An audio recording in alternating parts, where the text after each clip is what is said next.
Good morning. Welcome again to Morning Devotions, and thank you so much for our time together. It is such a pleasure to be able to walk through the Bible together with you in 1 year.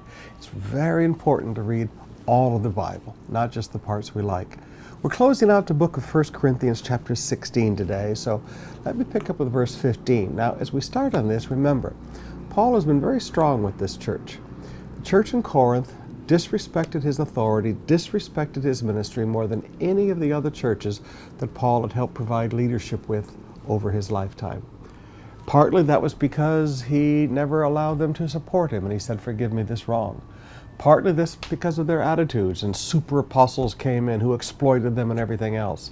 So Paul was really strong at telling them, what are you doing letting these people exploit you? He's really come on strong against bad leadership that has come in among them and exploited them, so-called super apostles. Now, you can't just teach who not to listen to. You have to tell people who to listen to also. Otherwise, people will look at you as a leader and say, he thinks he's the only one right. She thinks she's the only one right. No, but sometimes a leader needs to stand up and say, what are you listening to these marketeers for? Let's get back to listening to people with knowledge. Now, Paul tells us what kind of people to listen to.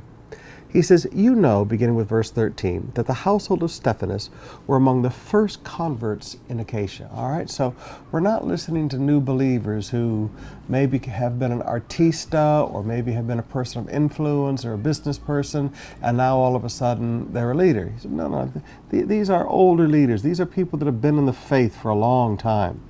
And they didn't come in when it was popular. They were in it first, and have devoted themselves to the service of the saints. Devoted themselves. They're not part-time preachers. They're not playing around with the ministry and still trying to make their money on the side. They're not selling Longanese in the 1980s, and they're not selling Avita projects in 2010 and 2012 and 2013.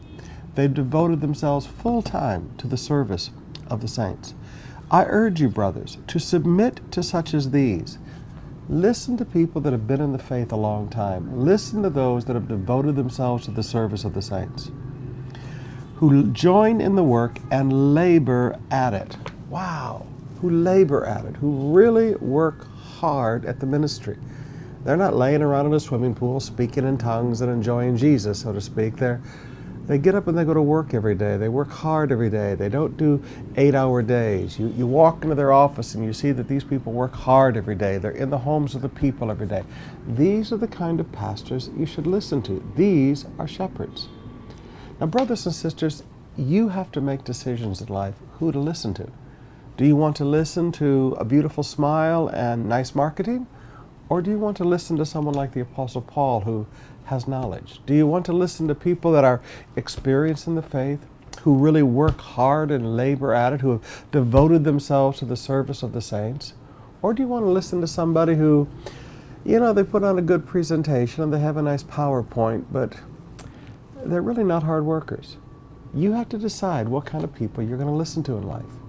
Now, again, the principle is this. Paul has stood up throughout the book of 1 Corinthians and challenged them about these false apostles, these super apostles, these other people that came in with their great marketing skills and they're so wonderful. Have you ever noticed you don't even know who their names are? But he says, I can't just tell you who not to listen to. I need to also tell you what kind of a person to listen to.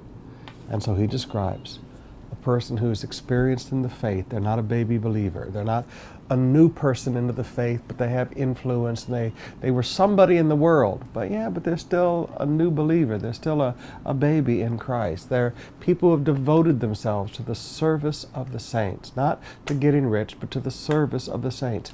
They're people that work hard and labor at the ministry. He said, to such people as this, those are the people you should have a submissive heart to.